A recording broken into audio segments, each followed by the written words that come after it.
En ce début 2026, on s'intéresse aux pays qui avoisinent la France et on interroge les cartes pour voir ce qu'elles suggèrent concernant ces pays voisins. Alors c'est la suite de la vidéo d'hier, vidéo dans laquelle on a interrogé les cartes au sujet de l'Espagne, d'Andorre, de Monaco, de l'Italie et de la Suisse. Dans la vidéo d'aujourd'hui, on va s'intéresser à l'Allemagne, au Luxembourg, à la Belgique et au Royaume-Uni. Commençons tout de suite par l'Allemagne.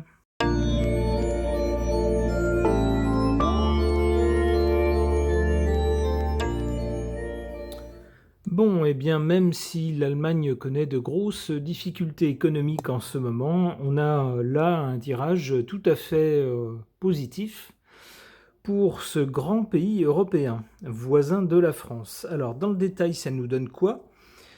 Dans un passé récent, qui peut concerner les dernières années ou les dernières décennies, peut-être plutôt les dernières années, on a cette carte du mat.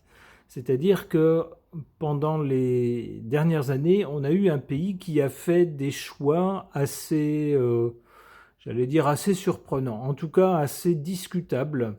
Par exemple, le choix d'arrêter le nucléaire, puis plus récemment, avec le conflit à l'Est, le choix d'arrêter d'importer du gaz qu'il payait pourtant très très peu cher, ce qui avait fait l'essor de son industrie, et bien d'arrêter par principe d'acheter du gaz aux grands pays de l'Est. Également, on peut voir aussi certains choix en matière d'énergie renouvelable et puis d'écologie, qui ici sont très louables d'un point de vue moral, eh bien pèsent très lourd d'un point de vue économique. Alors évidemment, si on met tout ça ensemble, on peut comprendre pourquoi, à la suite de ces différents choix, la conjonction de ces différents choix a amené à un passage compliqué actuellement au niveau de l'économie de ce pays. Donc avec cette carte du mat, moi je verrais ces choix un peu difficiles à comprendre, un peu surprenants vu de l'extérieur, qui ont été faits dans le passé. Alors pour le présent, malgré les difficultés de ce pays, cette carte du soleil nous le présente malgré ça, malgré ces difficultés, comme un pays tout à fait puissant, fort, puissant, qui grosso modo n'a besoin de personne, se débrouille très bien pour tenir debout tout seul. Et puis la carte qui suit est encore plus rassurante pour ce pays puisque c'est l'étoile. Il semblerait que, quelles que soient les difficultés de ce pays, eh bien, une bonne étoile à l'avenir veille sur ce pays, ou une main bienveillante écarte le pire pour ce pays et puis semble arranger les choses. C'est une carte de protection avec l'étoile. Alors effectivement, on a vu dans le passé, par exemple au sortir de la guerre, ce pays qui était ruiné, qui était détruit, eh bien, on va dire en l'espace de 25 ans, est redevenu quasiment le premier pays d'Europe. Donc une capacité étonnante à ressusciter, à se reconstruire, à se renouveler, à se régénérer. Avec cette carte du soleil, on nous montre bien un pays très fort.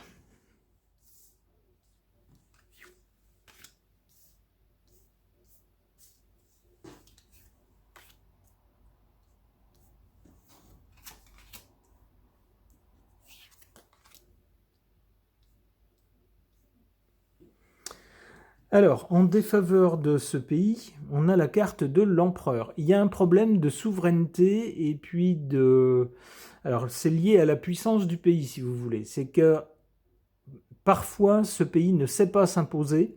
C'est-à-dire qu'il y a des domaines dans lesquels il pourrait, sans complexe, prendre le leadership.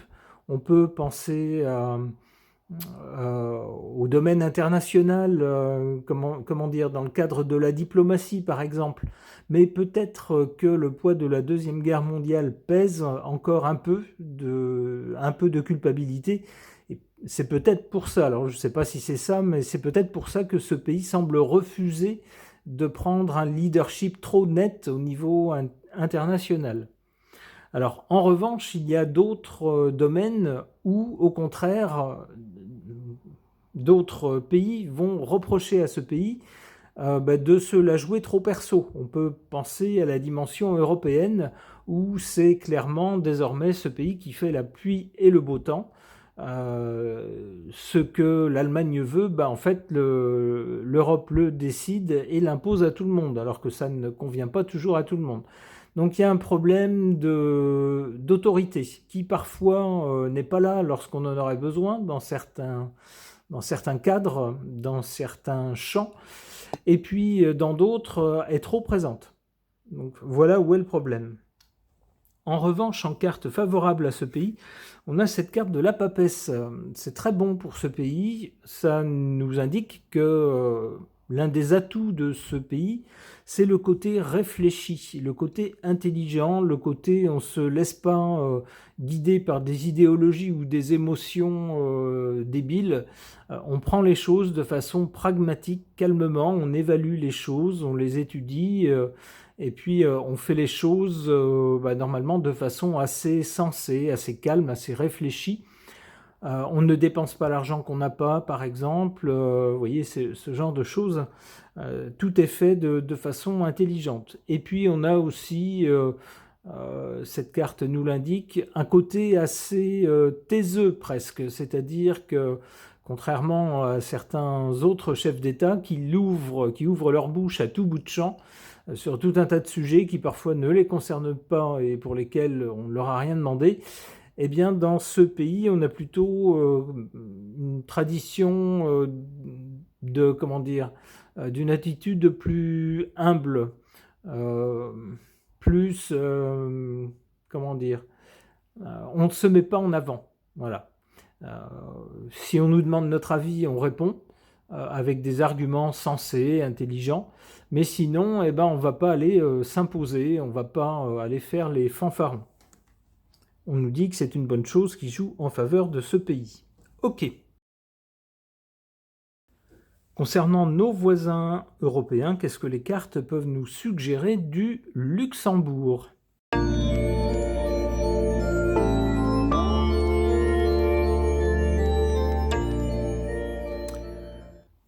Alors, que suggèrent ces cartes ? D'abord, du côté du passé ou de l'origine, des racines, on pourrait dire, de ce pays, on a l'impératrice. L'impératrice nous parle d'organisation. Donc ça donne l'image d'un pays qui serait très organisé, très bien administré, où toutes les choses seraient prévues, étudiées, de façon à ce que tout fonctionne bien, et d'une façon assez pragmatique, il y a une dimension plus pratique qu'idéologique, si vous voulez. C'est-à-dire que on ne va pas d'abord prendre une décision idéologique et puis après essayer de l'étudier à la pratique. Non, on part au contraire du côté pratique. Quels problèmes se posent, quelles sont les solutions envisageables, quelles sont les ressources disponibles à consacrer aux solutions à mettre en œuvre, et puis ensuite comment organiser de façon claire, de façon fluide les choses.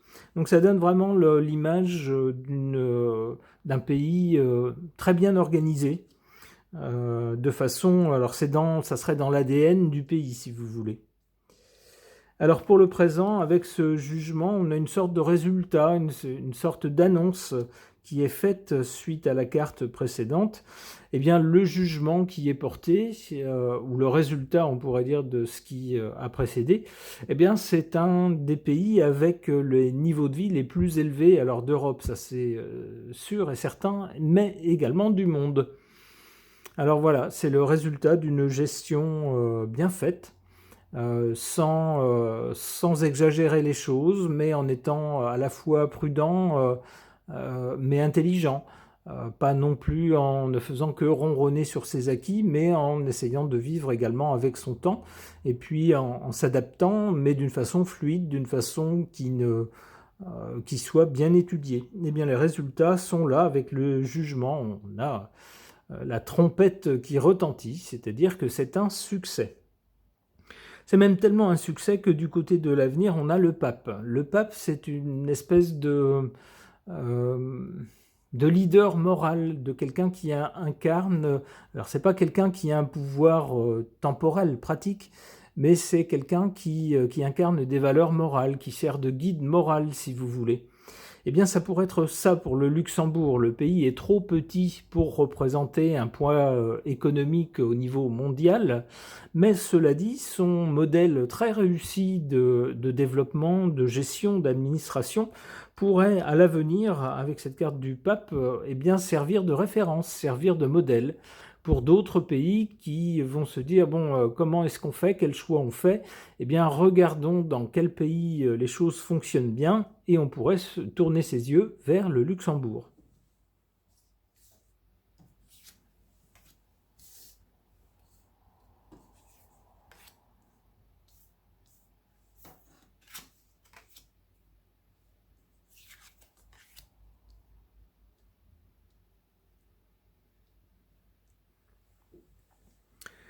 S'il y avait une critique à faire, ou peut-être un point faible à pointer concernant le Luxembourg, cette carte en position défavorable nous dirait lequel? Alors il s'agit de l'ermite. Et l'ermite, c'est quoi? Eh bien, l'ermite, il nous parle de temps, de constance, de choses peut-être héritées du passé, de choses qui sont longues, qui prennent du temps. Alors peut-être que le point faible, ce serait ça. Ce serait peut-être une propension à ne pas se remettre en question parce que justement, ce qu'on a fait jusqu'à présent, ça marche bien. Donc on est peut-être un peu frileux à envisager des changements, en particulier des grands changements. On va peut-être faire des petits changements à la marge pour s'adapter un petit peu aux évolutions de la société. Mais pour les grands changements, eh ben non, on n'est plus frileux, ça prend beaucoup de temps, c'est ce que dit l'ermite. C'est pas quelque chose qu'on envisage de gaieté de cœur. Alors l'ermite pourrait nous parler également de pauvreté. Ce qui est étonnant de la part d'un pays aussi riche que le Luxembourg, un pays très très riche. Et c'est d'ailleurs un pays qui est tellement riche que le niveau de vie va avec. C'est-à-dire que les gens gagnent beaucoup, mais tout est très cher également. Il y a des choses qui sont même tellement chères que même pour les Luxembourgeois, je pense par exemple au logement, au coût alors soit du neuf ou soit des loyers, même pour les Luxembourgeois qui gagnent très bien leur vie, ça devient quelque chose d'un peu inquiétant, le coût du logement. Donc ça pourrait être ça aussi l'un des points faibles pointés par cette carte. En revanche, et ça y fait bien écho, s'il y a des réticences peut-être à changer ce qui a bien fonctionné jusqu'à présent, on se dit bah ça a bien marché, alors on n'est pas pressé de changer quelque chose qui a fonctionné. Alors oui, il faut faire attention parce que ça a fonctionné dans certaines conditions, mais si les conditions changent, bah, il ne faut pas trop tarder à s'adapter. Heureusement, on a ici le battleur. Alors le battleur, lui, au contraire, il est plein de... C'est un peu l'antithèse de l'ermite ici. Le battleur, il est jeune, il a plein d'idées, il est prêt à tout tenter, il est bouillonnant d'énergie. Alors il n'a pas trop de recul, par contre, il n'a pas l'expérience de l'ermite, mais c'est un peu son contrepoids. Alors ici, cette carte est en position favorable. Ça tendra à nous dire que pour le Luxembourg, il faudrait que ce pays développe ou compte beaucoup plus sur son côté innovant, sur les initiatives, sur peut-être les propositions des jeunes générations. C'est tout cela qui, a priori, représente un atout pour ce pays. Ok. Après le Luxembourg, qu'est-ce que les cartes peuvent suggérer au sujet de notre chère Belgique? Alors je dis notre chère Belgique parce qu'en France, on aime beaucoup les Belges, on aime beaucoup leur esprit, on aime beaucoup leurs artistes. Beaucoup d'entre eux connaissent un grand succès en France. On a sans doute un attachement particulier à la Belgique. Alors qu'est-ce que les cartes peuvent nous en dire? C'est parti.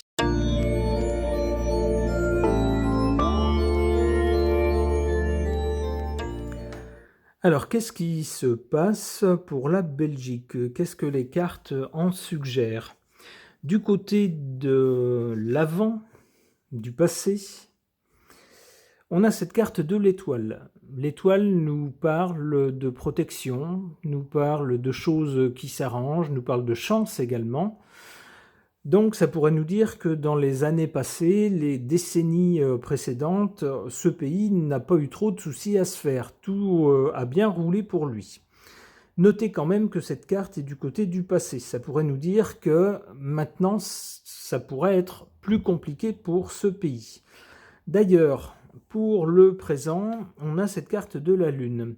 Alors la Lune, ça peut nous parler de plusieurs choses. Ça peut nous parler de certaines inquiétudes, de choses un peu instables, un peu d'une situation un peu flottante, où on n'est pas très à l'aise parce qu'on ne sait pas trop à quoi s'attendre. D'autant plus qu'avec la Lune, il y a beaucoup de, j'allais dire, de mirages, de faux semblants, de choses, un coup oui, un coup non. Qu'est-ce qu'on voit? On voit une partie ici qui est exposée à la lumière, on voit des choses, on communique des choses, mais il y a une partie sous l'eau ici. C'est-à-dire qu'il y a également concernant la Belgique des choses dont on parle moins, qui sont peut-être moins reluisantes. Alors bon, c'est le cas dans tous les pays, mais ici on insiste sur ce côté-là, c'est-à-dire que la Belgique, par rapport à la France, c'est un pays qui, en termes par exemple de niveau de vie, fonctionne beaucoup mieux que la France. Le niveau de vie en Belgique est bien supérieur désormais à celui qu'on trouve en France. Alors cela dit, tout n'est pas complètement rose non plus. Il y a des bonnes choses, mais cette carte suggère qu'il y a aussi des problèmes auxquels il faudrait s'adresser et que peut-être on glisse un peu vite sous le tapis en mettant en avant les bonnes choses. Ça, c'est la première chose que cette carte nous dit. C'est générateur d'inquiétude, forcément, probablement pour les Belges eux-mêmes. La deuxième chose, avec la Lune, on nous parle d'un pays et d'un peuple, ce qui fait l'identité d'un pays et d'un peuple. Et pour la Belgique, puisque contrairement à la France, qui est un pays très unitaire, très centralisé, alors aux grandes dames de certaines régions qui essayent tant bien que mal de faire valoir leur spécificité, leur identité, leur culture, un peu différente de la culture parisienne, eh bien en Belgique c'est différent, puisque le pays est fédéral, et il y a même, selon qu'on prenne le côté politique ou d'autres aspects, eh bien différents, comment on pourrait dire ça, différentes entités fédérales en Belgique. Donc, c'est bien moins unitaire. Donc, la notion de peuple belge, elle est différente. Elle est répartie entre plusieurs communautés. Donc, ça peut être ça aussi également un sujet de préoccupation. Alors, pour l'instant, tout fonctionne correctement, même s'il y a des hauts et des bas, mais ça pourrait être un sujet. Alors concernant l'avenir de la Belgique, avec l'ermite, on a l'impression que ça va être beaucoup moins brillant que par le passé. Alors ça ne veut pas dire que les choses vont aller mal, c'est pas ce que nous dit la carte, ça ne nous dit pas non plus qu'il va y avoir des catastrophes, mais apparemment ça pourrait être plus compliqué avec l'ermite. Cela dit, l'ermite est un symbole de persévérance. Alors c'est également malheureusement un symbole de pauvreté. Alors ça pourrait nous indiquer que peut-être les performances économiques de la Belgique, qui ont été très bonnes ces dernières années, jusqu'à présent, pourraient peut-être marquer un peu le pas à l'avenir. Et c'est un pays qui peut-être pourrait traverser une année ou peut-être quelques années de turbulences économiques ou peut-être de difficultés. Alors, encore une fois, il n'y a pas de grands malheurs, de grandes catastrophes du côté de l'avenir, mais ça pourrait juste être un peu plus compliqué. Cela dit, l'ermite est également un symbole de persévérance. C'est-à-dire qu'avec cette carte-là, quelle que soit l'adversité rencontrée, on poursuit son chemin.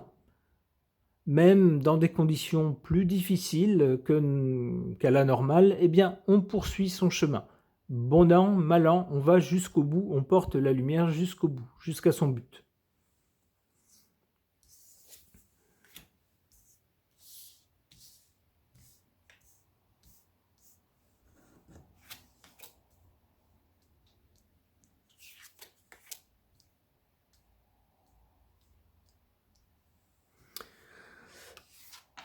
En point défavorable pour la Belgique, ce qui pourrait représenter un point faible, eh bien c'est la menace, toujours, de quelque chose qui s'arrête, d'un État belge tel qu'on le connaît maintenant, l'État fédéral belge, qui s'arrête.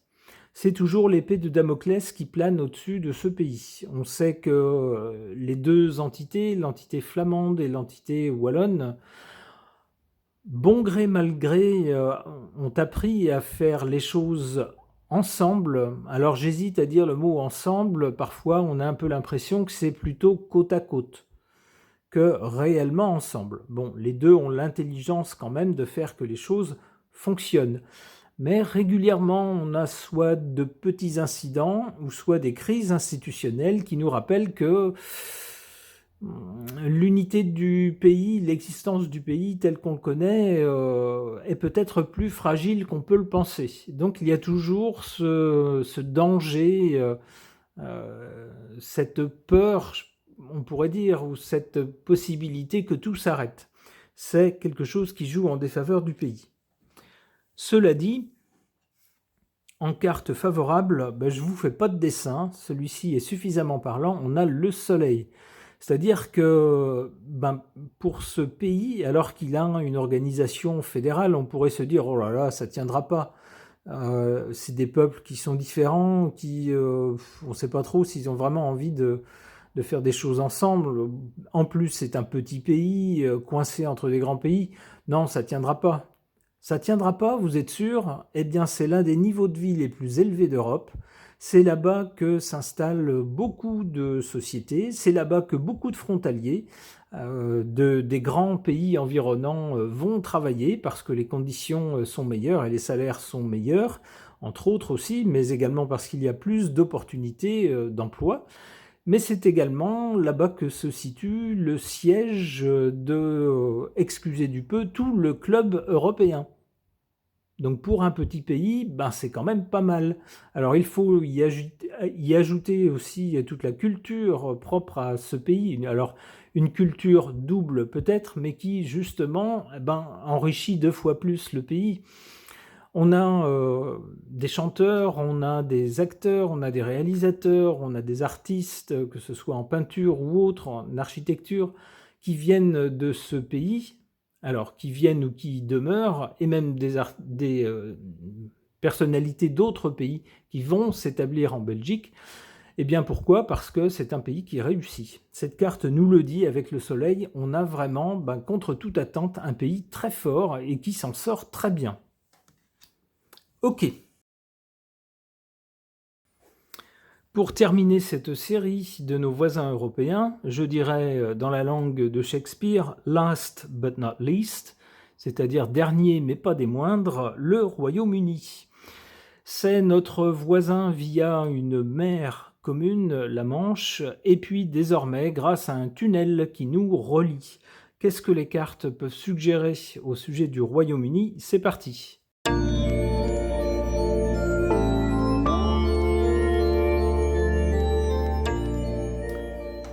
Pour le Royaume-Uni, on a cette carte du soleil, le soleil qui rayonne de sa lumière, de sa puissance, de toute sa force, du côté du passé. En effet, c'est un pays, un royaume qui jadis a tenu dans sa main la moitié du monde. Mais c'est du côté du passé. On sait que aujourd'hui, les conditions sont très très différentes. C'est un pays dont le niveau de vie a baissé au cours des dernières années. En tout cas, dans le classement, si on fait un classement des pays de la zone européenne, alors qu'ils soient dans le club européen ou pas, comme c'est le cas du Royaume-Uni, qui n'est plus dans ce club, qui a quitté ce club, eh bien, on s'aperçoit que la richesse par habitant, en parité de pouvoir d'achat, de ce pays a graduellement baissé. Elle est passée en dessous du niveau de la France. Et puis, cette année, il semble qu'elle soit passée en dessous également le niveau de l'Italie. Alors, ce qui est, pour ce pays, un peu inquiétant. Alors ça pose la question au présent, avec cette carte du monde, de la position de ce pays dans le monde. C'est un pays qui n'a pas voulu laisser Bruxelles lui dicter tout ce qu'il avait à faire. C'est un pays qui considère sa souveraineté comme un bien précieux et important et a donc choisi de quitter le club lorsque, de toute évidence, il se clashait de plus en plus souvent avec l'autorité bruxelloise. Le pays est donc sorti du club, pensant pouvoir se refaire, on pourrait dire, une santé au niveau international, se refaire, j'allais dire, presque un empire, en tout cas pouvoir négocier des tas de contrats intéressants entre le Royaume et d'autres pays ailleurs dans le monde. Eh bien, c'est un résultat mitigé. Lorsque ce pays est sorti du club, plusieurs entreprises, dont des banques, alors j'insiste sur les banques parce que les banques c'est un peu la spécialité du Royaume-Uni, eh bien plusieurs sièges sociaux de banques ont quitté Londres pour migrer vers le continent, que ce soit Francfort, que ce soit Paris, que ce soit Munich ou ailleurs, ou Bruxelles par exemple. Donc la place de ce pays dans le monde pose question actuellement. Comment est-ce que ce pays se définit? Alors, au fur et à mesure qu'on s'aperçoit que les résultats du Brexit ne sont pas ceux qui avaient été escomptés, eh bien, il semblerait que le dirigeant de ce pays essaie plus ou moins de renouer des contacts ou en tout cas des liens, par exemple commerciaux ou alors concernant les procédures de douane avec Bruxelles pour tenter d'améliorer les choses et de fluidifier les choses. Bon, on en est là pour le présent. Ce sont des choses qui sont en cours pour le présent. Du côté de l'avenir, on a, avec cette roue de fortune, un changement qui attend le Royaume-Uni. Alors, on ne nous dit pas de quelle sorte, j'ai envie de le savoir. Alors, je ne sais pas si une carte pourrait le préciser. J'en vois une qui se détache là-bas. Hop. Justice, on voudrait aller vers plus de justice, on voudrait aller vers quelque chose de plus équitable. Alors je ne suis pas sûr que ça nous précise beaucoup les choses. La justice, c'est aussi les institutions. Alors on sait que depuis quelques années, quelques décennies même maintenant, les institutions britanniques font l'objet de remarques, voire de critiques des Britanniques eux-mêmes, qui disent « Eh ben maintenant, la monarchie s'est dépassée ». Alors, ils ne veulent pas couper la tête à leur roi, c'est pas ça, mais ils pensent qu'il faudrait peut-être passer à une autre forme d'organisation du pouvoir. Garder bien sûr la famille royale, mais peut-être lui enlever un pouvoir honorifique qui ne rime plus à rien et qui coûte très cher. Et c'est peut-être de l'argent qui pourrait être mieux employé autrement. Même chose avec le fonctionnement d'autres institutions britanniques qui font régulièrement l'objet de critiques et de suggestions pour des changements. Alors c'est peut-être de cela dont on nous parle, des changements dans les institutions britanniques.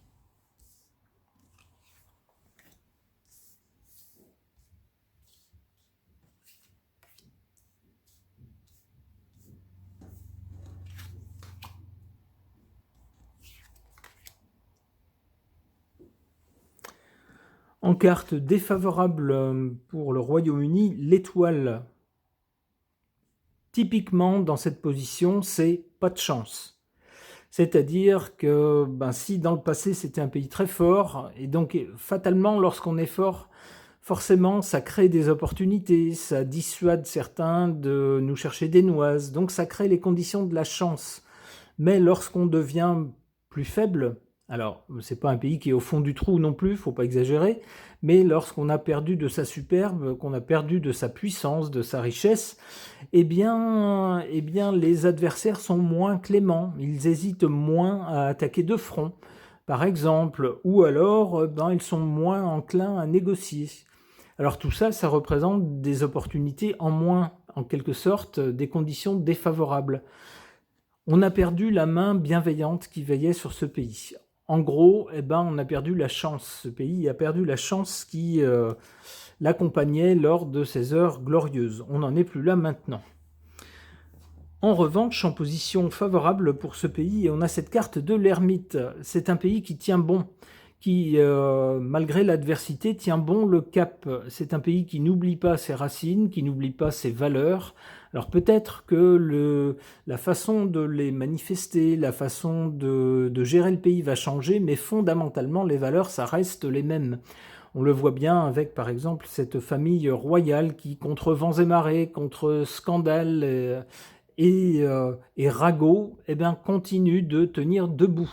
Même si parfois on se dit que nous, dans notre vie de citoyen lambda, on a peut-être une vie moins tumultueuse et moins exposée, peut-être pas forcément plus défavorable que ces gens-là. Eh bien, on tient le coup. Avec l'ermite, on continue son chemin. Même si on a de la peine à tenir debout, même si la lumière est devenue une petite loupiote, eh bien, on continue de la porter et on continue le chemin vaille que vaille.